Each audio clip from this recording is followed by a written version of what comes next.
tenta muito fazer uma coisa que eu acho meio errado, que é fazer o quê? Os caras tentam entender a cabeça do big player, tentam entender o comportamento de um grande player, tá? Seja, como é que ele entra, o cara é market maker, né? Como é que é esse fluxo de smart money, né? Que você comentou aí. Então você tentar identificar o comportamento dos HFTs, dos institucionais. E, cara, eu acho que é o seguinte, eu acho que esse não é um caminho legal, eu vou te falar por quê. Porque a gente não concorre de igual com esses caras, né? Os caras têm muito mais tudo que a gente. Os caras têm muito mais cabeças inteligentes, muito mais tecnologia. A gente tem que entender nosso lugar. Nosso lugar é um lugar dentro do mercado onde a gente não tem a mesma ferramenta, né? A gente é coadjuvante na guerra de mercado, né? A gente é menorzinho. A gente não somos os principais aqui, né? A gente é o menorzinho porque a gente não tem ferramenta suficiente, a gente não tem tecnologia, a gente tem que entender isso. É uma limitação pessoa física.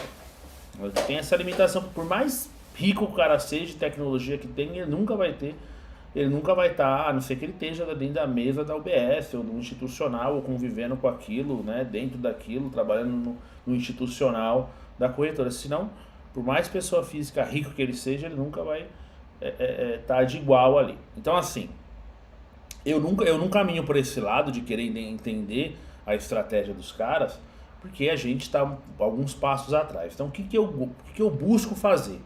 Né? Como eu criei minha estratégia? Já que eu não consigo saber o porquê que a Ideal está vendendo 10 mil contratos e ela tem um médio que está perdendo 500.040 agora, né, e ela está vendendo 10 mil e a UBS está vendendo 9 mil hoje, né? Eu não consigo saber por que exatamente eles estão fazendo isso. Poderia criar algumas teorias aqui, mas por quê? E por que eles aumentam em determinado preço? Aí todo mundo vai criar uma série de teorias. Mas o que eu sei, eu tenho certeza absoluta que a corretora está vendendo naquele preço. Ela pode estar vendendo ali e comprando por outra. Pode estar comprando na Tullet e vendendo por ela. Isso ela pode fazer, tá?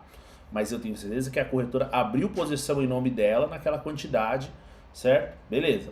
E aí o que a gente fez? Trabalhou com a estatística em cima disso. Opa, eu tenho uma estatística que me fala, ó, a Ideal, quando ela entra, 70% das vezes ela ganha valores acima de tanto. Aí eu começo a trabalhar com essas estatísticas e a estatística, aí sim, é uma coisa que eu posso ter certeza absoluta do que está acontecendo.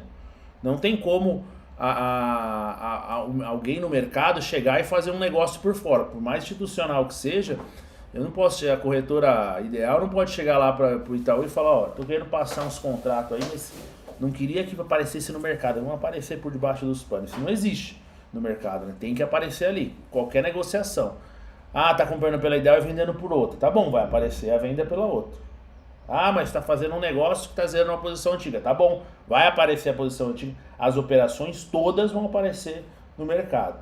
Então eu prefiro me basear na estatística dessas operações, por mais complexo que isso seja, do que querer entender o comportamento do Big Player, porque aí é mais complexo ainda. Aí eu acho que a gente fica num lance meio de teorias, e muitas teorias, e deve estar fazendo isso, aquele fluxo de preço ali e tal, até porque a corretora grande, ela não vai ficar, ela não vai ficar numa estratégia só, né? Ela tem várias formas de atuação e nunca será uma coisa pouco complexa, porque é uma briga de gigantes ali, né? Uma briga de peixe grandes e ninguém faz nada óbvio ali, porque além da gente estar querendo se infiltrar ali no meio, você tem os grandes concorrendo, né? Então o que eu acho o que eu acredito, o que eu vejo, como eu encaro o mercado, é dessa forma. Eu prefiro ter estatística de como os players, do que os players têm de resultado e a gente se basear nisso para tomar nossa decisão, do que fazer esse caminho de entender como o big player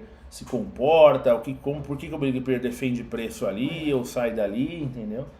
Né? O que o big player compra na região de preço agora, né? Essas corretoras OBS sempre compram nessa região de 138 e tal. Eu acho que fica um caminho meio... Querer entender a teoria aí, eu acho que não é legal, justamente pelo nosso tamanho, né? Agora, entender a estatística disso e aplicar essa estatística no mercado, aí eu acho bacana, entendeu? Essa é a. Isso é o que eu penso, né? Tá? Legal, turma?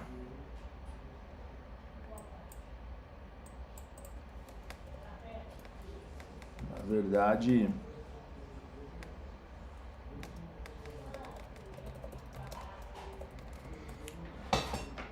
Na verdade é isso, né? Eu acho que é uma coisa que diferencia a gente deixa a gente. É uma grande sacada que a gente teve que diferenciar a gente é justamente não querer. A gente fala de seguir os big players, mas na prática a gente não tá buscando seguir os big players, né? Simplesmente. Ah, vou fazer o que eles fazem. O que eles fazem a gente não sabe, não vai saber, não consegue saber exatamente o que eles fazem. A gente está se baseando numa estatística, numa análise quantitativa do mercado através das informações de player, de uma das variáveis ali que é a variável player. É isso que na real a gente faz, né? Porque saber o que o cara tá fazendo, o institucional, não vai saber porque o cara tá com várias. O cara é um polvo ali, né? Que tá com várias pernas e tal. E uma estrutura que pode ser complexa ou não, a gente nunca sabe, né? Mas tem coisas que eu consigo ter certeza absoluta. Tipo, beleza, eu vou pegar a Clear, eu quero saber todas as operações que ela abriu e fechou no dia, eu tenho certeza quantas ela abriu, quantas vezes ela comprou, quantas vezes ela vendeu, né? Certo? Isso eu consigo ter certeza de tudo. Eu consigo ter certeza que, independente se ela compra por ela ou vende por ela, a grande sacada é, de todas as operações abertas nos últimos 3 anos, ela ganhou tantas, ela perdeu tanto dinheiro, ganhou tanto, opa, então é um cara que eu quero estar a favor, que eu quero operar diferente dele. Esse foi o caminho, né?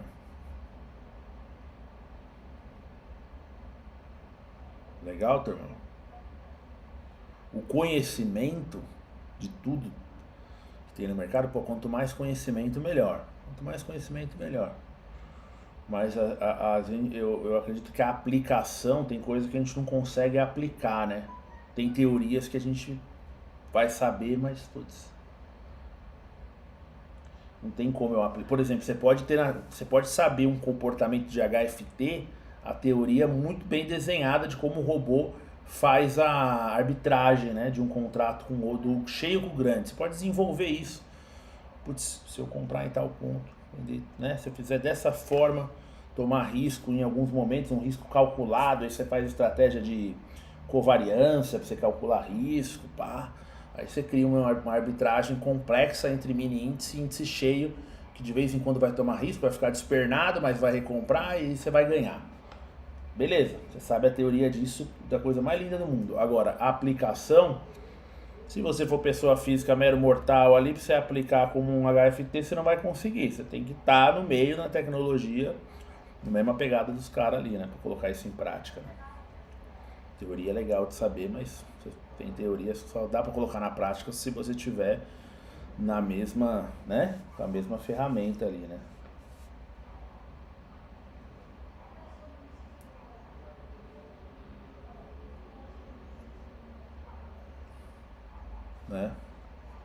Eu acho que dias de lateralização, é o bicho. Alguns dias de lateralização, que são dias que tem a sinalização de player, mínima que seja.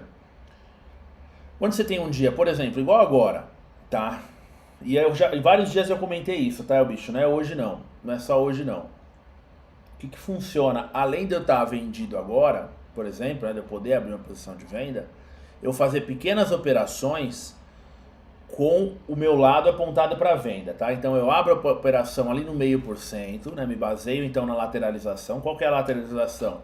É essa base dos pontos que eu desenhei no gráfico, tá? Então eu acredito, por exemplo, que o mercado com essa cara que ele tá agora, tende a ficar lateral e ele ou para no 0,5% ou para no outra resistência aqui que vai até 1%, vai até 1% aqui, né? Vai até 1%. Então o que eu posso fazer aqui? Qual que é a estratégia que eu acho interessante? De vez em quando eu passo pra galera aqui, comento dela, comentamos a semana passada algumas vezes. eu fico vendido aqui e eu abro, desde que o mercado continue sinalizando por player até 1%, eu abro posições de venda buscando trades mais curtos, no 0,5%, no 138,900 e por fim no 139, no 139,340, que seria a resistência maior.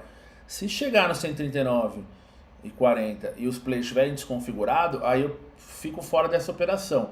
Enquanto eu estiver batendo em resistências e os players estiverem ainda predominantemente na venda, eu vou abrindo. Porque qual que é a ideia dessa operação? É que por mais que o mercado for tomar uma tendência de alta, não vai ser direto, ele vai ter correções grandes por conta de player, né? Ele ainda vai fazer as correções, então eu consigo ter saída, volto, me posiciono, tenho saída, volto. Opa, desconfigurou, aí eu pulo fora, entendeu?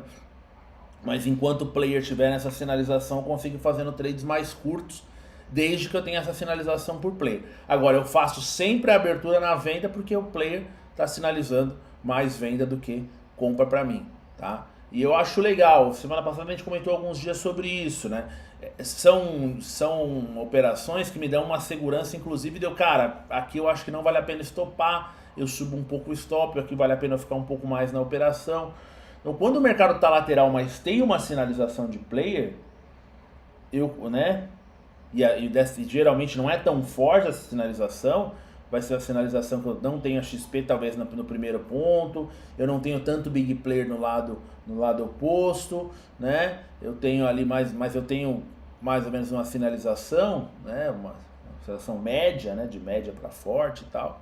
Eu consigo trabalhar desse jeito, porque geralmente essa sinalização pode aparecer nas extremidades, né? Então, por exemplo, eu tô meio que sem tendência, vai. E aí eu chego na aproximação do 0,5% ou até mesmo do 1%, essa sinalização permanece ali, né? Então ele está se aproximando do topo sem sinalizar que vai parar ou vai reverter. Continua com players legais, então eu faço a venda ali para buscar trades mais curtos, né? Então eu acho que é um comportamento, que é uma forma de ganhar no mercado lateral também interessante. Só que não é todos os mercados laterais que isso acontece. Tem mercado lateral que de fato tá aquele bolo, né? Muito embolado, varejo para os dois lados, institucional, um bolo todo, tem azul para um lado, azul para o outro, vermelho para um lado, vermelho para o outro. Aí já fica difícil, aí eu já não faço nada.